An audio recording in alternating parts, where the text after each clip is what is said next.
First வந்து ம். இதுக்கெல்லாம் ஒரு முக்கியத்துவம் குடுக்கணும்னு தேவையே கிடையாது. இது என்னன்னா, ஆ ம். ஸ்டேட் கவர்ன்மென்ட்டும் தேவையில்லாம இது வந்து ஒரு பெரிய அரசியல் இதா பண்ணுது. அதுக்கப்புறம் இந்த ம். இந்து முன்னணியில இருக்கும் ஒரு சிலர் அது வந்து ம். ஒரு ம். பெரிய ம். விஷயம் ம். பண்றாங்க. இந்த ம்.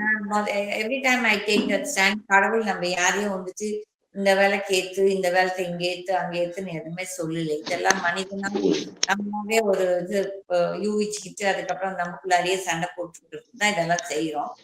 But G.R. ம். Swaminathan, Justice G.R. Swaminathan is known that he is a Hindu Munnani.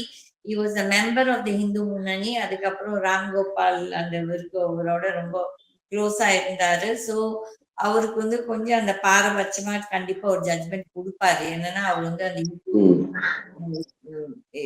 he supports the Hindu முன்னணி. பட் அதுக்காக அந்த ஜட்ஜ்மெண்ட் பெர்ஃபெக்ட் அதுக்காக சுப்ரீம் கோர்ட் அதை ஊர்ஜினப்படுத்திருக்குதுன்னா அவங்க சொல்றாங்க அது ரைட்டா ராங்னு சொல்லிட்டு நம்ம யாருக்குமே எதுவுமே தெரியாது. ஏன்னா அந்த தூண் இப்ப ம். சடனா என்ன சொல்றாங்க அந்த விலைக்கு ஏத்துறது தூணுட்டு. பட் அங்க கேஸ் போட்டிருக்கவங்க ஃபர்ஸ்ட் பாத்தீங்கன்னா யாருமே மதுரை இல்லாட்டி அந்த திருப்பரங்குன்றம் அந்த ம். ஏரியா ம். கிடையாது. இதெல்லாம் வெளிய ம்.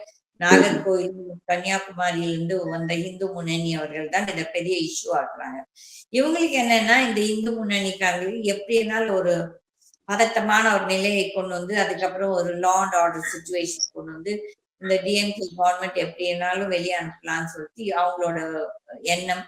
டிஎம்கே கவர்மெண்ட்டும் வந்துட்டு ரொம்ப வந்துட்டு இந்த ஏத்திஸ்ட் அந்த டிராவிடியன் இதுன்னு சொல்லிட்டு அவங்களும் அந்த அந்த கோயில் இதுல போய் ரொம்ப போய் தலையும் இட வேண்டாம். இதெல்லாம் ஒரு முக்கியமே கிடையாது. மக்களுக்கு வந்து இப்ப 8 கோடி மக்களுக்கு இந்த விலைக்கு ஏத்துனா ஏத்தாட்டி என்ன சாப்பாடு வரப்போதா இல்ல சாப்பாடு வராம இருக்க போறதா 2ம் கிடையாது.